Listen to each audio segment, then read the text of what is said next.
Are you leaning more toward television in your writing? No. I've written a lot of television. I love television. I watch more television than I watch films.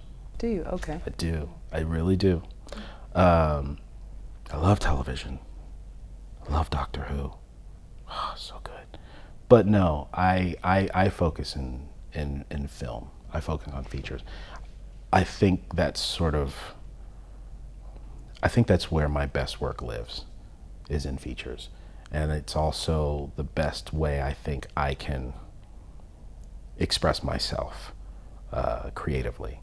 And so what I look for is ways and means to, find funding and financing for these small little films.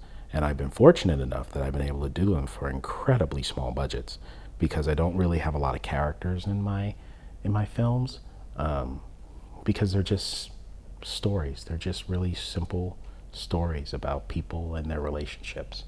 And it shouldn't cost $20 million to tell a story about, 4 people that are trying to figure out life. And that's kind of the stuff I really dig. So when you're writing and you're trying to keep an idea of keeping costs down, are there times when you'd be like, you know what, let me change that to one room of an apartment versus someone's office building, because you're thinking of... I don't do that. You don't do that, okay. I just want to write a story. I think it can be hurtful to your story to do that, because you just want to tell a good story. Now, obviously, if you've got things at your disposal, you want to write towards those things, if you can, and still tell a good story.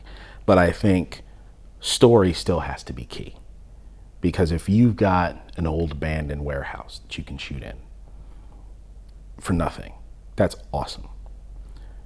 But if you just shoot a crap story in an old abandoned warehouse because you have it for free, you're gonna have a crap movie. So you still have to create a really good story. The piece that we're working on now happens mostly in one house,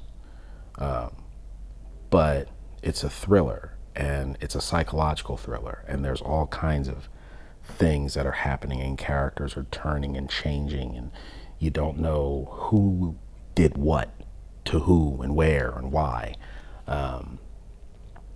And as I was writing it and reading it back, it just became a compelling story.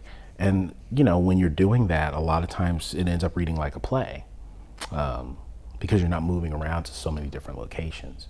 But that wasn't written to be in one location. It was written and it happened to be in one location.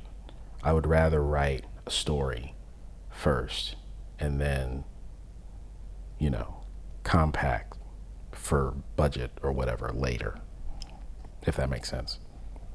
Do you think that storytelling is as prevalent and as rich as it once was? No. Maybe. No? I mean, No. Taxi. Just think Taxi about was just the amazing. characters that were There's in that. Taxi episodes that are better than most movies. Amazing. You know what I mean? This is, you know what? Taxi probably had a profound effect on how I write. You know what I mean? Because it's just so good.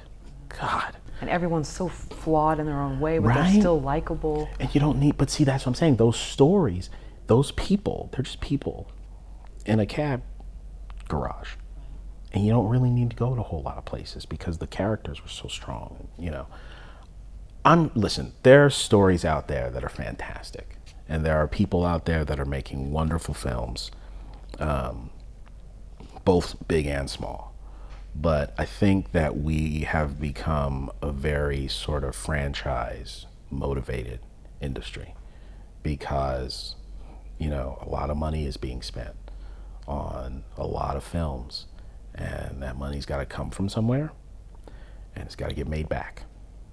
And, you can't make $2 billion off of a movie that only cost $10 million. You know what I mean? So there's again, that's all business. That's all like corporate strategy and, industry stuff, that some of it has to do with storytelling, some of it doesn't. But I don't know, man. I think we might be in a place where story is going to become the only affordable special effect here pretty soon.